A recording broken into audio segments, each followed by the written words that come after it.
Hi பா, எல்லாம் எப்படி இருக்கீங்க? இன்றைக்கி நம்ம ஷெரின் வீட்டு சாப்பாடில் ஒரு நான்வெஜ் லஞ்சு தான் பண்ண போகிறோம். என்னென்னா மட்டன் குழம்பு, ரசம், சாதம், இது 3 தான் பண்ண போகிறோம். ரொம்ப சிம்பிளாக பண்ணி முடிச்சிடலாம். நான்வெஜ்ஜில் ஒரு லஞ்ச் மெனு போட்டு ரொம்ப நாள் ஆச்சுன்னு நினைக்கிறேன். அதுக்கு இன்றைக்கி ஒரு மட்டனில் ஒரு மெனு பண்ணிடலாம் அப்படின்னு சொல்லிட்டு இன்றைக்கி நான் மட்டனை வந்து வேக வச்சு எடுத்திருக்கேன். 1/2 கிலோ மட்டன் தான் நான் இன்றைக்கி குழம்பு பண்ண போகிறேன். அதையும் உப்பு மஞ்சத்தூள் போட்டு வேக வச்சு எடுத்திருக்கேன். நல்லா பார்த்திங்கன்னா மட்டன் வந்து நல்லா வேக வச்சு எடுத்தாச்சு. ஒரு 4லேருந்து 5 விசில் விட்டு வேக வச்சு எடுத்துக்கோங்க.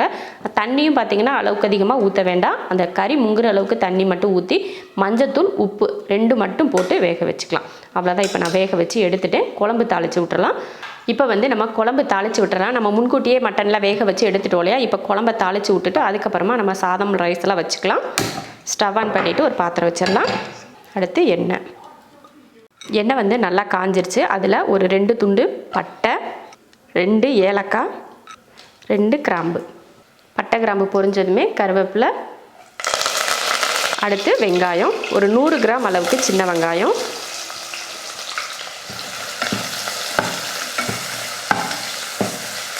நான் வந்து 100 கிராம் அளவுக்கு சின்ன வெங்காயம் சேர்த்துருக்கேன். நீங்கள் வந்து பார்த்திங்கன்னா பெரிய வெங்காயம் சேர்க்குற மாதிரி இருந்தால் நல்ல பெரிய சைஸ் வெங்காயமாக ஒரு வெங்காயம் எடுத்து நல்லா பொடியே வெட்டிக்கோங்க. இல்லைன்னா அரைச்சி கூட நீங்கள் சேர்த்துக்கலாம். அந்த மாதிரி நீங்கள் சேர்த்துக்கோங்க. அதே போல் நம்ம வெங்காயம் வதக்குறது பார்த்திங்கன்னா நம்ம நான்வெஜ் அப்படின்னு எடுத்துட்டாலே வெங்காயத்தை வந்து நல்ல பொன்னிறமாக வதக்குவோம். அந்த மாதிரி இப்போ நம்ம வெங்காயத்தை வதக்கிக்கலாம். வெங்காயம் வந்து நல்ல பொன்னிறமாக வதங்கிடுச்சு. அதில் ஒரு 3/4 ஸ்பூன் அளவுக்கு, 1/2 கிலோவுக்கு பார்த்திங்கன்னா 3/4 ஸ்பூன் அளவுக்கு இஞ்சி பூண்டு பேஸ்ட்டு சேர்த்துக்கலாம். இஞ்சி பூண்டு பேஸ்ட் போட்டு லைட்டாக வதக்கிடலாம். இஞ்சி பூண்டு பேஸ்ட் போட்டு வதக்கினதுக்கப்புறமா தக்காளி, சின்ன தக்காளியாக ஒரே ஒரு தக்காளி,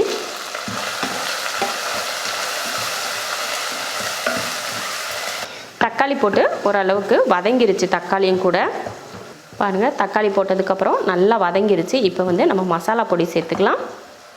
மல்லித்தூள் 1, 2, 3, 4 ஸ்பூன் மல்லித்தூள், மிளகாத்தூள் 1 ஸ்பூன் இல்லைன்னா 1.5 ஸ்பூன் சேர்த்துக்கோங்க. உங்கள் காரத்தை பொறுத்து மிளகாத்தூள், 1/4 ஸ்பூன் கரம் மசாலா தூள், கொஞ்சமாக மஞ்சள் தூள். நம்ம மட்டன் வேக வைக்கிறப்பையுமே மஞ்சள் தூள் போட்டு வேக வச்சுருக்கோம்.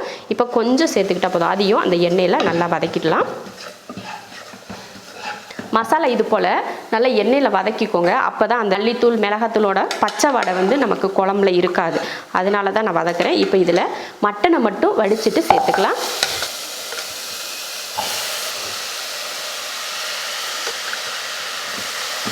இப்போ இதை வதக்கிடலாம். உப்பெல்லாம் போட தேவையில்லை. உப்பு போடாமல் இதை வதக்கி விட்டுறலாம்.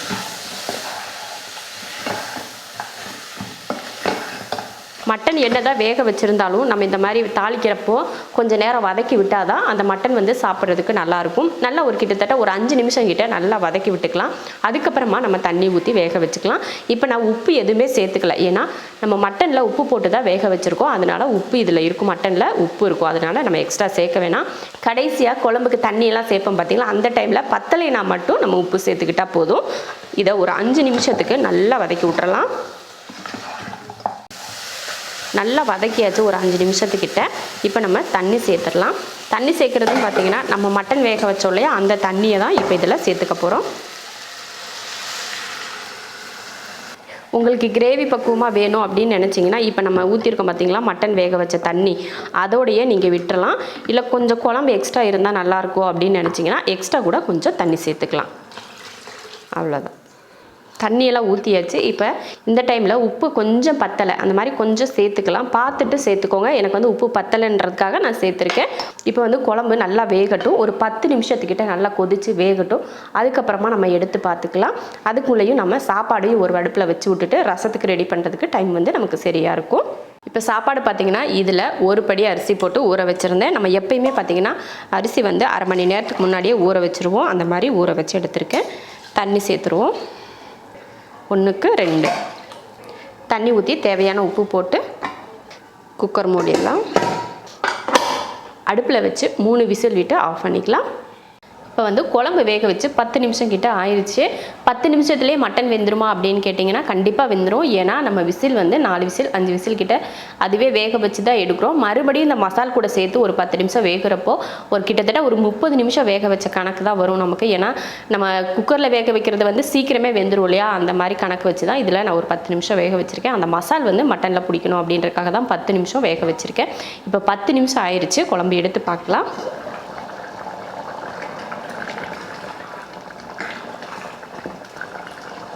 குழம்பு எந்த அளவுக்கு நல்லா திக்காயிருச்சு பாருங்கள். நம்ம தண்ணியாக வச்சுருந்தோம், நல்லா 10 நிமிஷம் கிட்ட வெந்து நல்லா ஓரளவுக்கு திக்காயிருச்சு. இதில் தேங்காய் ஊற்றுறதுனாலும் ஊற்றிக்கலாம், அது உங்கள் விருப்பம். நான் வந்து தேங்காய் எதுவும் ஊற்றாமல் தான் மட்டன் குழம்பு செஞ்சுருக்கேன். சூப்பராக ரெடி ஆயிடுச்சு. இப்போ என்ன பண்ண போகிறோம்னா அடுப்பை வந்து சிம்மில் வச்சிடலாம். அடுப்பு வந்து சிம்மில் இருக்குது. இப்போ மூடி வச்சிடலாம். ஒரு 3 நிமிஷத்துக்கு அடுப்பை சிம்மில் வச்சுட்டு அதுக்கப்புறமா நம்ம குழம்பை இறக்கிக்கிட்டோம்னா நல்லா எண்ணெய் தெளிஞ்சு நல்லா பார்க்குறதுக்கே சூப்பராக இருக்கும். ஒரு 3 நிமிஷத்துக்கு அடுப்பை வந்து சிம்மில் வச்சுக்கலாம். அதுக்கப்புறமா நம்ம எடுத்து பார்த்துக்கலாம். இப்போ குழம்பை வந்து சிம்மில் வச்சு 3 நிமிஷம் கிட்ட ஆயிடுச்சு. இப்போ ஓப்பன் பண்ணி பார்க்கலாம். நல்லா எண்ணெய் பிரிஞ்சு வந்திருக்கான்னு பார்த்துடலாம். அப்படி எண்ணெய் பிரிஞ்சு வரல அப்படின்னா இன்னும் கொஞ்சம் நேரம் நம்ம எக்ஸ்ட்ரா வச்சுக்கலாம்.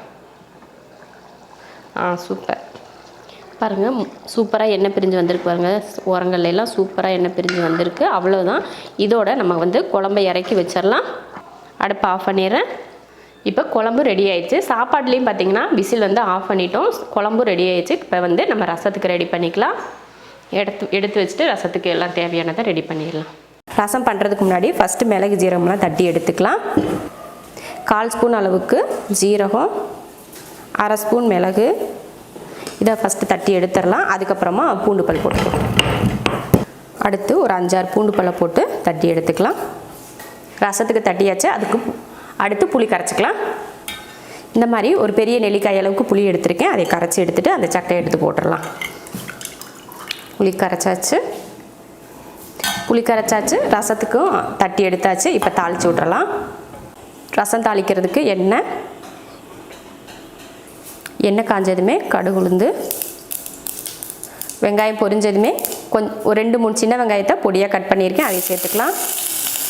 2 பச்சை மிளகாய், கொஞ்சம் கருவேப்பிலை, கொஞ்சம் பெருங்காயத்தூள்.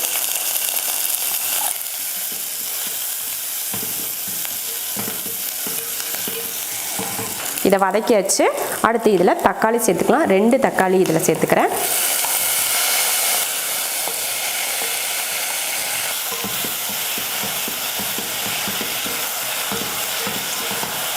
தக்காளி வந்து நல்லா மசிஞ்சு வரட்டும். அதுக்கப்புறமா நம்ம ரசத்துக்கு அரைச்சதை சேர்த்துக்கலாம்.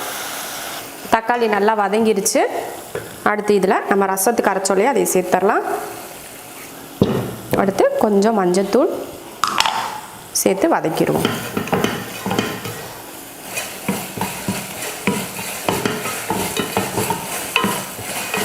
வதக்கிட்டு அடுத்து புளி தண்ணி சேர்த்துடலாம்.